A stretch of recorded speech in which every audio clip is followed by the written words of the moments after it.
Grenoble prend des décisions sans concerter la ville de Fontaine sur un pont qui traverse les deux communes. Et c'est la 5e fois en moins d'un mois que la ville de Grenoble décide seule de ce qui se passe pour ce pont. Donc pour nous, c'est pas acceptable. Moi, en tant que maire de Fontaine, j'ai des comptes à rendre à mes habitants et on n'est pas moins légitime que la ville de Grenoble à décider de ce qui peut se passer sur ce pont. Le pont appartient à la métropole, mais la ville de Grenoble a barré le pont de son côté sur sa voirie, donc on n'est pas sur le pont, elle a bouché en bas du pont. Donc effectivement, au vu des pouvoirs de police du maire, le maire de Grenoble peut prendre cet arrêté. Par contre, il aurait dû prévenir la métropole et la métropole n'a pas été prévenue. Et donc l'arrêté a été contesté également par la métropole au tribunal parce que la métro, justement, n'a pas été prévenue. Peut-être que la ville de Grenoble a du mal à communiquer avec la métropole, mais nous, ville de Fontaine, on est en capacité de discuter avec la ville de Grenoble et Grenoble doit l'être également envers Fontaine. Et nous, ce qu'on demande à la ville de Grenoble, c'est simple, c'est de nous concerter sur des décisions qui concernent un pont entre deux communes. Alors si la ville de Grenoble ne s'entend pas avec la métropole pour quelque raison que ce soit, on ne doit pas être entre guillemets ceux qui subissent ces désagréments, puisque nous n'avons rien à voir entre des relations qui pourraient être compliquées entre la métropole et la ville de Grenoble. Le maire de Grenoble ne peut pas se conduire comme un seigneur du Moyen-Âge qui déciderait de hisser le pont-levis devant son château en laissant les autres dehors et en disant débrouillez-vous. C'est pas comme ça que ça se passe. On est en pleine construction métropolitaine. L'intercommunalité est un exercice difficile, exigeant, qui ne se réussira que s'il est basé sur la confiance et le dialogue. Éric Piolle fait tout le contraire.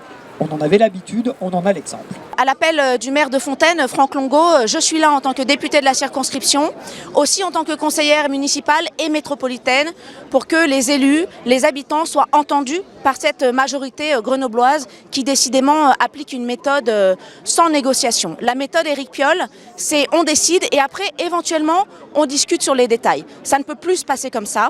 C'est le cas pour le pont Esclangon, c'est aussi le cas pour les rues aux enfants, c'est aussi le cas pour la piétonisation, la méthode Piolle, il y en a marre. En 4 ans et demi de mandat, c'est la première fois que je manifeste et c'est la première fois, je pense, qu'il y a une manifestation entre deux maires. Vous vous rendez compte d'en arriver là? Ça en dit long sur l'état du dialogue politique dans la métropole grenobloise. Nous apprenons cet arrêté en même temps que vous, de manière totalement inattendue, et cela ne nous permet pas à la fois de porter une appréciation et de discuter convenablement comme il faudrait le faire sur un passage de ce type. Et la position de la métropole a toujours été très claire sur cette question, nous l'avons même écrit à la municipalité grenobloise, nous ne sommes pas favorables à la fermeture du pont Esclangon, je crois que ça a été suffisamment évoqué sur les raisons, et nous ne pensons pas qu'un passage vélo ici aménagé soit le plus pertinent. Et nous avons engagé un dialogue et un travail qui a été rappelé par le maire de Fontaine sur plusieurs ponts qui nous entourent, sur le pont du Drac où il y a le tram qui passe, où il y a déjà un passage sécurisé du vélo qui sera certainement amélioré. Nous avons engagé une réflexion sur cette question. Et puis il y a le pont du Vercors. Et moi je voudrais en dire un mot ce soir parce que c'est quand même l'objet le plus important dans cette affaire. La métropole va engager près de 3 millions d'euros pour réaménager à la fois le pont du Vercors en créant une piste cyclable sécurisée à double sens qui n'existe absolument pas aujourd'hui, puisque oui, aujourd'hui le pont du Vercors il est dangereux. Et c'est justement l'objet de tous ces travaux, c'est de le rendre praticable pour tout le monde.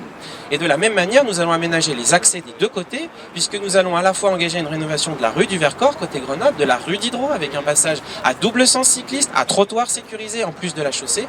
Et nous travaillons en lien avec la ville de Fontaine sur la sortie du pont du Vercors, évidemment côté Fontaine, avec des réflexions qui sont en cours en direction de l'avenue du Vercors et des rues adjacentes. Donc ce travail, il se fait dans la concertation, dans le dialogue, et il est normal. Et c'est précisément l'objet de tout ce que nous faisons sur le pont du Vercors. Donc on ne peut pas aujourd'hui accepter une fermeture unilatérale d'un pont et d'une voirie sans qu'il y ait ce dialogue.